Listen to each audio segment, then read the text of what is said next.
akan menyampaikan hasil penelitian yang berjudul Pro Kontra Argumen Mahasiswa Genjet terhadap Serangan Fajar.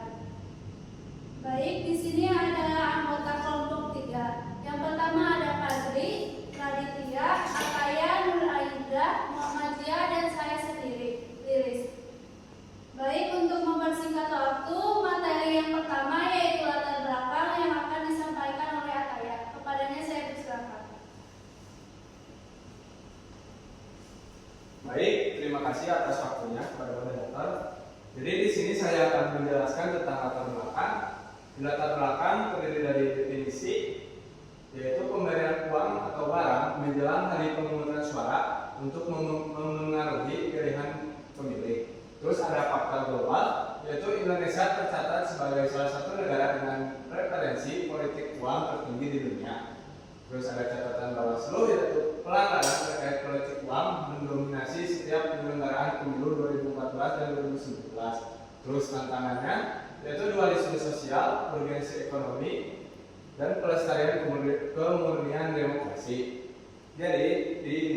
Jadi serangan fajar adalah pemberian uang atau barang yang biasanya ada menjelang hari pemungutan suara untuk mempengaruhi pemilu.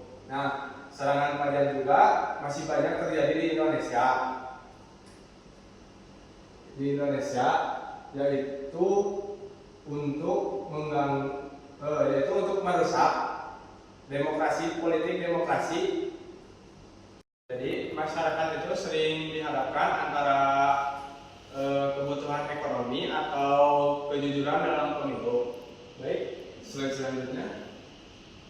Nah, di slide selanjutnya ada rumusan masalah. Yang pertama yaitu bagaimana pemahaman mahasiswa generasi Gen Z terhadap praktik serangan fajar dalam pemilu. Terus yang kedua ada bagaimana argumen mahasiswa Gen Z yang mendukung dan menolak praktik serangan fajar. Yang ketiga ada bagaimana implikasi perbedaan argumen tersebut terhadap kualitas demokrasi Indonesia. Baik, terima kasih atas waktunya. Saya kembalikan lagi ke moderator. Baik, terima kasih kepada Ataya atas pemaparannya. Selanjutnya ada tujuan penelitian yang akan disampaikan oleh saya. Yang pertama, menganalisis pemahaman mahasiswa Genjet terhadap praktik serangan fajar dalam pemilu. Kedua, mengidentifikasi dan mengkaji argumen yang mendukung maupun menolak praktik serangan fajar.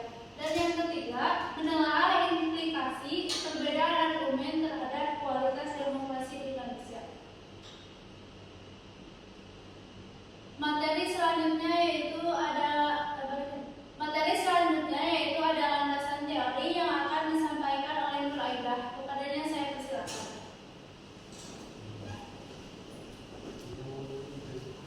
Baik, terima kasih kepada moderator yang telah memberikan waktunya. Di sini saya akan menjelaskan tentang landasan teori. Landasan teori yang perlu kita gunakan yang pertama adalah serangan fajar. Untuk serangan fajar ini adalah istilah populer untuk politik uang atau money politik menjelang pemilu. Ini tuh berupa pemberian uang, sembako, atau materi lain untuk memengaruhi pilihan pemilih. Jadi yang ingin mencalonkan memberi suara. Ini tuh bagian dari vote buying dalam sistem clientelism oleh Aspinall dan Beresford tahun 2019.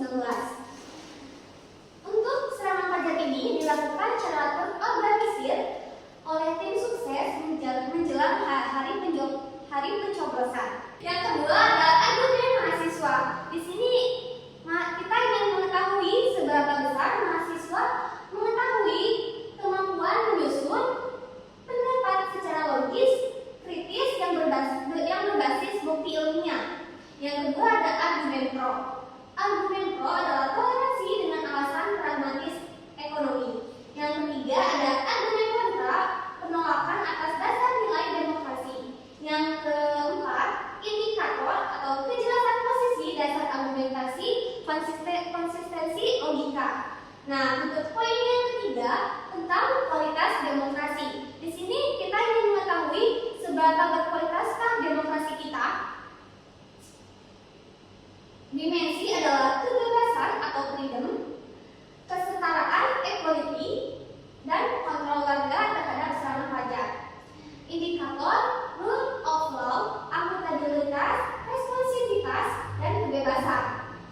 Mino, kualitas dilihat dari prosedur dan substansi hasil dari pemilu tersebut. Untuk next slide-nya. Nah, kelompok kami menggunakan pendekatan mixed method. Pendekatan mixed method ini memadukan dua pendekatan, kuantitatif dan kualitatif. Metodenya deskriptif dengan integrasi angket dan wawancara mendalam. Populasinya mahasiswa Genjer Universitas Siliwangi dan sampelnya 10 sampai 15 mahasiswa Universitas Siliwangi, Fakultas Ilmu Sosial dan Ilmu Politik, jurusan Ilmu Politik. Di sini kita menggunakan purposive sampling atau yaitu memilah-milah siapa sih yang ingin kita wawancara atau mengisi angket. Nah, kriterianya usia 18 sampai 22 tahun. Kriteria ini bukan hanya kriteria, tetapi juga mahasiswanya harus aktif dan juga pernah mengikuti pemilu tersebut. Selanjutnya analisis Mills dan Huberman, kuantitatif, statistik, deskripsi atau kuantitatif. Di sini kita ada 3 cara mengambil data. Yang pertama ada angket, skalanya skala Likert 1 sampai 15, 1 sampai 5, 15 butir pertanyaan. Itu tuh ada yang pro dan kontra. Yang kedua ada wawancara. Untuk wawancaranya tersendiri, wawancaranya terstruktur 10 pertanyaan. Yang ketiga ada observasi. Untuk observasi ini ingin mengetahui bagaimana ekspresi wajah yang diwawancara tersebut. Apakah menunjukkan kaget atau sangat semangat untuk menjawab pertanyaan kita. Lalu juga ingin mengetahui partisipasi dan konsistensi penjawab tersebut terhadap pertanyaan yang kita berikan. Baik, terima kasih atas waktunya moderator. Sekian dari saya. Selanjutnya materi gambaran umum dan hasil angket yang akan disampaikan oleh Radit. Kepada Radit saya persilakan.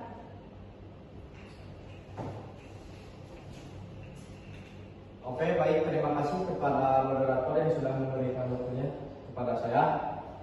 Teman-teman, jadi saya akan memperlihatkan data dari orang-orang yang sudah kelompok kami wawancara, dan di sini ada data orang-orang yang mengisi angket, yaitu ada 15 orang, dan semuanya kebetulan berasal dari anak-anak FISIP dari jurusan Ilmu Politik Universitas Siliwangi.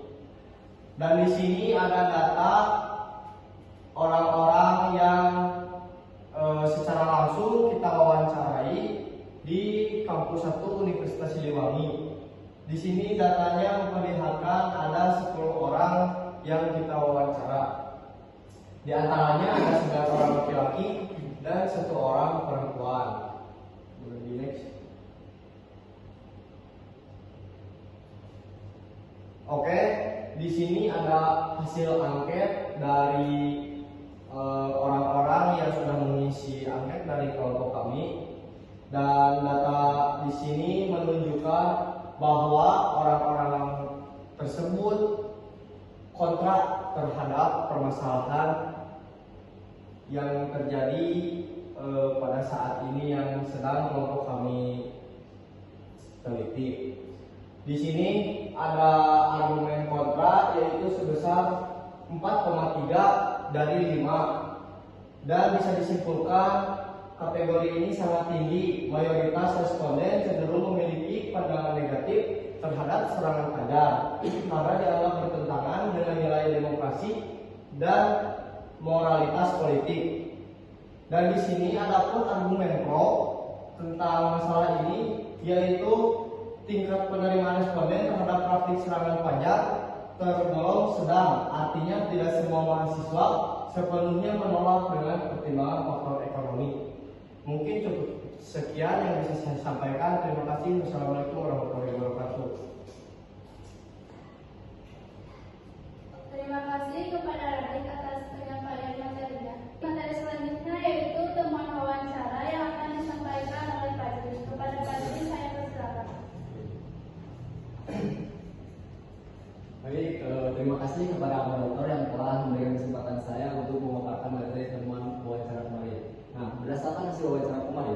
sebagian besar responden telah memahami bahwa praktek politik uang atau serangan pajak ini dapat merusak demokrasi karena pilihan masyarakat dipengaruhi oleh pemberian uang bukan berdasarkan visi atau program calon pemimpin. Nah, namun di sisi lain masih banyak masyarakat yang masih melakukan praktek ini.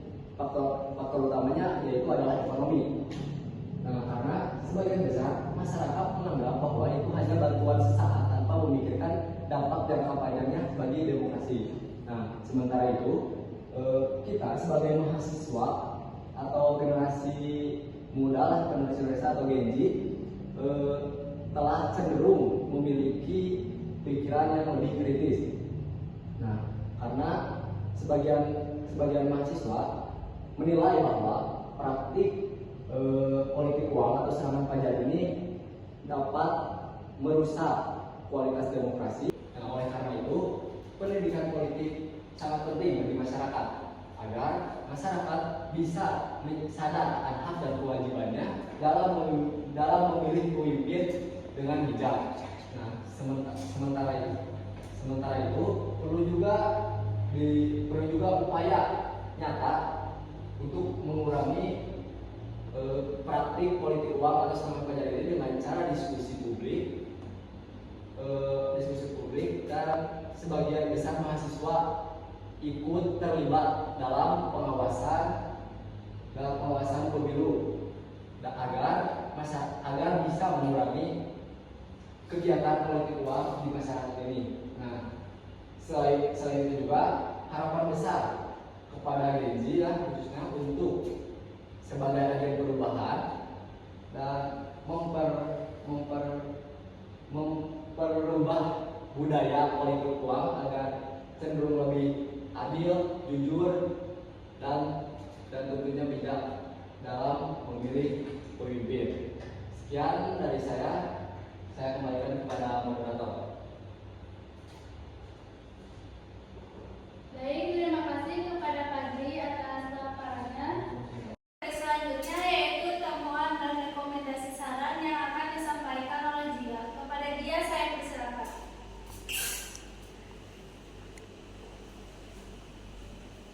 Baik, terima kasih moderator atas kesempatannya. Jadi temuan-temuan yang kita punya yaitu sikap dominan kontra, faktor ekonomi, peran pendidikan politik, potensi Gen Z. Nah, sikap dominan kontra yaitu Gen Z sangat menolak terhadap serangan pajak. Nah, faktor ekonomi yaitu ada juga orang yang menerima serangan pajak tersebut, tetapi karena faktor ekonomi.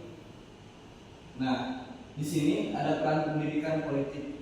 Peran pendidikan politik di sini sangat penting untuk terhadap mahasiswa atau siswa-siswa yang masih belum tahu tentang serangan pajak tersebut. Di sini juga ada potensi gadget. Gadget di sini memiliki potensi besar untuk menjadi agen perubahan terhadap politik yang masih banyak kotornya di Indonesia ini.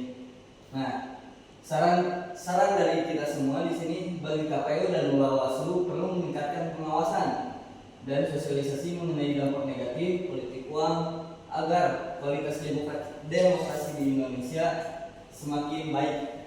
Terakhir, untuk penelitian lanjutan disarankan melibatkan responden yang lebih banyak dan cakupan wilayah yang lebih luas agar hasil penelitian menjadi lebih mendalam dan representatif. Sekian, terima kasih. Makasih moderator atas kesempatannya. Baik, sebelum menutup presentasi kali ini, izinkan saya untuk membacakan kesimpulan. Berdasarkan hasil penelitian, mayoritas mahasiswa generasi Gen Z menolak praktik serangan pajak karena dianggap merusak integritas demokrasi dan mempengaruhi kebebasan memilih masyarakat. Faktor ekonomi dan rendahnya pendidikan politik menjadi alasan praktik tersebut masih terjadi. Oleh karena itu, diperlukan pendidikan politik dan pengawasan pemilu yang lebih baik untuk menciptakan demokrasi yang jujur dan berkualitas. Sekian